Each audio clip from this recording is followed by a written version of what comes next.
যি সময়ত সমগ্ৰ অসমীয়া মানুহৰ প্ৰিয় শিল্পী জুবিন গাৰ্গৰ দুৰ্ভাগ্যজনক মৃত্যু হ'ল, যি সময়ত সমগ্ৰ অসমবাসী শোকত ভাগি আছে, যি সময়ত অসমৰ সকলো প্ৰান্তত জুবিন গাৰ্গ ডাঙৰীয়াৰ মৃত্যুত দুখ প্ৰকাশ কৰি শ্ৰদ্ধাঞ্জলি অনুষ্ঠান পতা হৈছে, শোকসভা পতা হৈছে। সেই সময়ত তেজপুৰ বিশ্ববিদ্যালয়ত জুবিন গাৰ্গক অপমান কৰা হৈছে। হয়, জুবিন গাৰ্গৰ মৃত্যুত তেজপুৰ বিশ্ববিদ্যালয়ৰ যি প্ৰশাসন আছে তেখেতলোকে শ্ৰদ্ধাঞ্জলি অনুষ্ঠান বা শোকৰ প্ৰস্তাৱ একো লোৱা হোৱা নাই।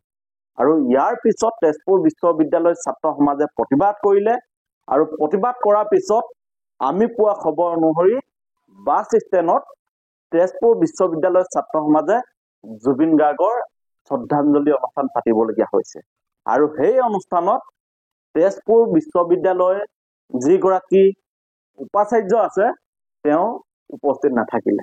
আনকি যি সময়ত তেজপুৰ বিশ্ববিদ্যালয়ৰ ছাত্ৰ সমাজে প্ৰতিবাদ কৰিছে যে জুবিন গাৰ্গৰ মৃত্যুৰ সময়ত ছাত্ৰ একতা সভা নিৰ্বাচন কৰিব নালাগে, সেই সময়তো উপাচাৰ্যগৰাকীয়ে জুবিন গাৰ্গক অপমান কৰি ছাত্ৰ সমাজৰ মাজত তেখেতলোকে ছাত্ৰ একতা সভাৰ নিৰ্বাচন কৰিছে।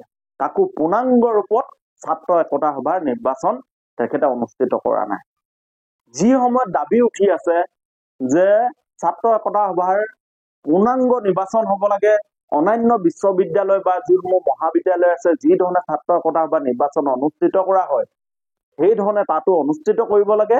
কিন্তু তেজপুৰ বিশ্ববিদ্যালয়ৰ যিগৰাকী উপাচাৰ্য আছে তেওঁ মহিমতালি তেওঁ বিশ্ববিদ্যালয়খন চলাই আছে। আৰু যি সময়ত আমাৰ প্ৰাণৰো আপোন মহান শিল্পী জুবিন গাৰ্গৰ মৃত্যু হৈছে, সেই মৃত্যুৰ সময়তো জুবিন গাৰ্গ ডাঙৰীয়াক যি ধৰণে সন্মান জনাব লাগিছিল সেই সন্মান ছাত্ৰ ছাত্ৰীসকলকো জনাবলৈ দিয়া নাই, আনকি তেওঁ জনোৱা নাই। আমি পোৱা খবৰ অনুসৰি তেওঁ ছাত্ৰ ছাত্ৰীসকলক জুবিন গাৰ্গৰ মৃত্যুক ফানি বুলি কৈছে। এতিয়া প্ৰশ্ন হয় যে এগৰাকী অনা অসমীয়াক আমাৰ অসম আন্দোলনৰ ফলত জন্ম হোৱা এখন বিশ্ববিদ্যালয়ক নেতৃত্ব দিছে, তেওঁ প্ৰশাসন ব্যৱস্থাটো চলাবলৈ দিছে। আৰু যিগৰাকী ব্যক্তিয়ে অসমীয়া আবেগ অনুভূতি অসমীয়া যি স্বাভিমান এই স্বাভিমানক কোনোদিন সন্মান কৰিব নাজানে। গতিকে আমি দাবী জনাইছো যে তেজপুৰ বিশ্ববিদ্যালয়ত যি অসম বিৰোধী কাৰ্য হ'ল, যি জুবিন গাৰ্গক অপমান কৰা হ'ল, যি ধৰণে পূৰ্ণাংগ ৰূপত ছাত্ৰ একতা সভা নিৰ্বাচন অনুষ্ঠিত নকৰি নিজৰ মতালিয়ে তেওঁ এটা ব্যৱস্থা গঢ়িবলৈ চেষ্টা কৰি আছে, এই সমগ্ৰ ঘটনা আমি জাতীয় যুৱ বাহিনীয়ে তীব্ৰ ৰূপত গৰিহণা দিছো, ধিক্কাৰ জনাইছো। আৰু আমি জাতীয় যুৱ বাহিনীৰ স্পষ্ট ৰূপত দাবী জনাইছো যে তেজপুৰ বিশ্ববিদ্যালয়ত পূৰ্ণাংগ ৰূপত ছাত্ৰ একতা সভা নিৰ্বাচন অনুষ্ঠিত কৰিব লাগিব।